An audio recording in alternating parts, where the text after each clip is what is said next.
Well, I guess the fairest thing to say is I'm having a little bit of a Lego crisis. I got a little Lego room chaos.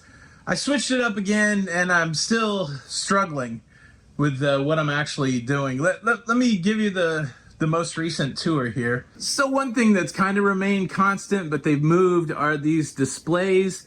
I used to have these two big shelves, Billy bookcases, and then three of these little ones. And I thought I had to get rid of two of them, and I did. I talked about another Lego space that I want to show you guys in this video. That's where those two bookcases went.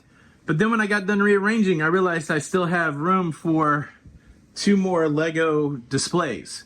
So I got to get that. Like I said, it's a little bit chaotic. I did get all of my part organizers, onto one table. So I had this long table that I brought out of the garage. And then I did start sorting some of my Lego. Again, it's kind of a chaotic mess. I really need to go and start sorting all of my parts. But at least I have a part station now. And in the Lego room, still we have the Eiffel Tower. But it's kind of out of place at this point. And where I used to have my wonderful build table there, it's now just kind of catty-cornered. Fortunately, it's on wheels. I can move it around. But I do like building from this location because it gives me a good view of what I think will be the Lego city. I'm fully committed. I added the second table, which kind of chunks the room up, which I don't love. I loved how neat the room was previously, but I really want to do this Lego table. And so, but I don't like this table setup. So let me tell you what the problem with the table setup is. If you look, we've got 1, 2, 3, 4, 5, 6 6x6 base plates. And what I'm understanding already, I'll zoom out a little bit. What I'm understanding already is I would rather have an odd number of base plates so that I can, I don't know, like 6x6 doesn't seem right. So what I would really like to get is 7x7. And I think I do have a solution for that. I actually feel like my man points have gone up because the first time ever in my life, and I'm 53 years old, the first time ever in my life, I've ordered wood. So we're gonna get wood today to see if we can actually use these tables as a base for a 7x7 Lego city. And then I even want to do a raised platform. When it comes to stuff that I built since I talked to you last, I built some small sets, but one thing that I did get was the retired Palace Cinema. And it was a really great transaction. I got it off of eBay. It was used. It didn't come with a box or instructions, but the person that sent it had all the parts there. Everything was broken down into bags. It was a real easy build. And I got that for 240 bucks, which I feel like is a great thing. And I got to give a shout out to YouTuber Kevin, who the YouTube channel Block Party. I saw one of his videos where he went to rebrickable.com and he paid money for the plans to make a modular Lego store out of an existing set, which I'd never done that before. Rebrickable is really cool that way. You can put in a set number and they'll give you alternate builds. And he mentioned that there was a, half base plate modular version of the plans. He built the full base plate modular version of the plans. And so I paid $6.66 for this PDF that had these plans for the modular. And I converted two of these current sets that you can get from the Lego store, 40574. Two of those, it had all of the parts to make that half base plate Lego store, even these parts left over. There's the minifigs, and it works out perfect, I think, just because the Natural History Museum is 1.5 base plates. And so I think this Lego store, this modularized Lego store, is a nice complement to the Natural History Museum, thematically, right? It's cool if you're a kid, you go to the museum, you go to the Lego store, or an adult. And it's a really neat build. So completely modular. You can take the top off, and you see here, you've got a minifigure building station. So many stickers in this set. You also have a couple like part bins. And then if you go and look at the first floor, you got this cool pick-a-brick wall and a couple cash registers. You got some builds in the window. You got some builds in the window there. And then this top Lego thing's kind of neat, almost like a helicopter pad Lego style. But yeah, this is a great addition, and really the best $6 I spent for those instructions. And then these I think were $34.99 each. I already had one in my inventory. Talking about inventory, I have a big inventory update. I guess it's better to show it than just tell it. but I had an inventory breakthrough also. So I'll show you that later on, but I guess we need to hit the streets so that I can pick up the wood. I can show you the other Lego space that I'm working on, and we can talk inventory. But yeah, a little chaotic in the Lego room, but we're working on it. We're working on it. All right, so let's take a look at the new Lego space. This is the studio where I film my travel videos when I'm not traveling. So the travel channel, the cruise channel, La Lido Loca. And this is what it looks like. That is the set for La Lido Loca. This is where I do all my filming. But I did have this nice half a room here that I was just waiting to convert over so that I can start maybe doing some filming here for the Lego stuff. Like I said, I brought those 2 Billy bookcases from the house, and I did use this Kallax unit at the house for a while. And so now I've got a nice build table. I need some more shelves. So you can buy these shelves individually from IKEA. I'm using them on the other displays at home. So I really need to get some shelving, need to build some sets and put them on display here, or bring some sets from home. I'm thinking about doing a couple floating shelves there. And then I probably would do the same kind of live stream, film a video setup here where I have a camera mounted. My computer goes there, so I could use the same computer. Microphone. I need that same kind of setup here. But as usual, I'm trying to balance travel with Lego. And so starting on the 19th of July, I'm going to be gone for 3 weeks traveling. So I don't know how much enhancement I'll do to this, maybe other than like trying to get Lego over here on the shelf. Then of course I do have some Lego on the La Lido Loca shelf. Got the little camera, ship in the bottle. Got the lighthouse on the set. Got the globe on the set. I really love the globe.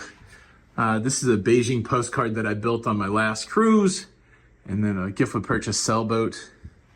And I also have Patty down there. So I'm really excited to make some Lego content here, but for right now, I have to make some travel content.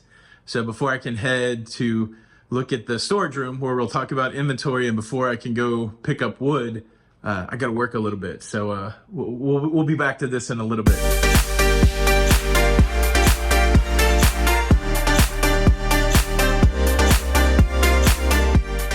And just like that, a couple hours later, I am done with my video and my work for the travel channel, travel business, and I can play with Lego, which is what I want to do. So what do we have left? I want to show you the storage room now that it's organized, or at least more organized, and we got to go pick up the wood. So I don't know where we're going first, but we're going to hit the streets.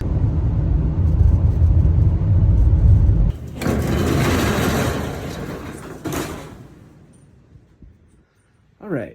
So, I guess since we were last here, we have assembled these 2 shelves, and we got all of the sets off the ground, and we did a pretty cool thing. With the help of my daughter Marissa, my son-in-law Jacob, we inventoried every one of these sets, every one of the built sets at home, every one of the built sets at the office. We put them in brick set, and so now we have a total of sets. 352 is the current running total of the sets. I don't really know what the breakdown is between built sets and non-built sets, but I'll tell you what, having these sets inventoried has already had benefits. A buddy of mine was at Target. He found a set for half off, that Back to the Future DeLorean, and a week ago I wouldn't have known whether I already had it. I could never remember whether I had the Ecto 1 or the DeLorean, and but now I know I didn't have it. So yeah, glad to have all of this stuff inventoried.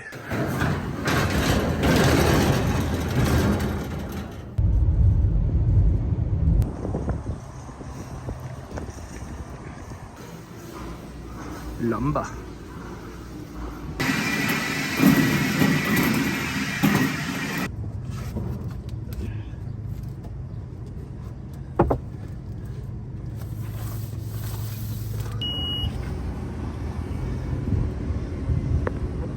Why, yes, that is a building shaped like a dinosaur. It's very Jurassic here in Spring Hill. Very Jurassic. Got the wood on board. Now let's get this thing home and get the table set up. All right, so time has transpired. It's the next day. By the time I picked up the wood and everything, I was a little tired, Then I got a second burst of energy. It's better to just show you. Here's a reminder of what the Lego room looked like at the beginning of the video. And so here we are now. This is the entrance to the Lego room. Eiffel Tower, it's big, right? So I might find a different home for Eiffel Tower, whether it's kind of out in our main room there or whether I take it to the office. But I wouldn't mind just having a little less stuff in here because now it's a little crowded. But that's a sacrifice you make sometimes for the Lego city. I moved my parts over to this wall with the main goal of being able to extend some more displays. I still have a lot of sets that I want to create and display. I moved the build table, as you can see, under the edge of some of that wood we saw in the back of the car. And here's the space now for the Lego city. There's still one more piece of wood to add, but let me tell you exactly, what we've achieved. These boards are 72 inches by 24, so 6 feet by 24. So as you put 3 of them together, you get a 6 foot by 6 foot table, which is 36 square feet. But the other thing that it does is it takes us from 6 base plates by 6 base plates to 7 by 7, which is nice because with the odd number, you can now kind of, have something in the middle, like a park or, water feature or whatever. But then you have these little sections of 3 that you can do stuff with, which I think the odd number of base plates actually works better than the even number of base plates. And then, like I said, I do have one more piece of wood. I'm waiting for legs to come in for that piece of wood. And I got 14-inch legs, which may be too big. But essentially what I would like to do is make an elevated piece of wood there so that there's some elevation in the city and that I can run a train around the whole thing and run it under the table. I honestly think that one of the appeals of building Lego and trying to display Lego, I think all of this doing stuff that's secondary to building Lego is fun too. So I think a lot of people get a kick out of it. That's why they do it. That's certainly why I do it. So I'm excited to have, let me just show you, this is kind of my view from the build table, which is exciting to, think that I'll be working on, new builds here and being able to look out over the city.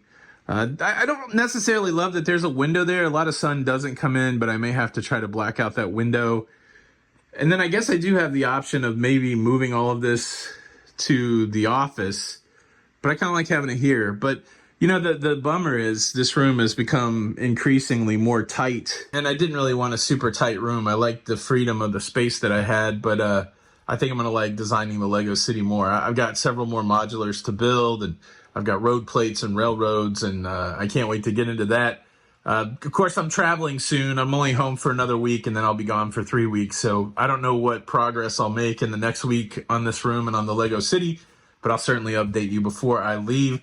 Hope you've enjoyed this adventure today. I'm open to any suggestions. I've moved this room around 3 or 4 times.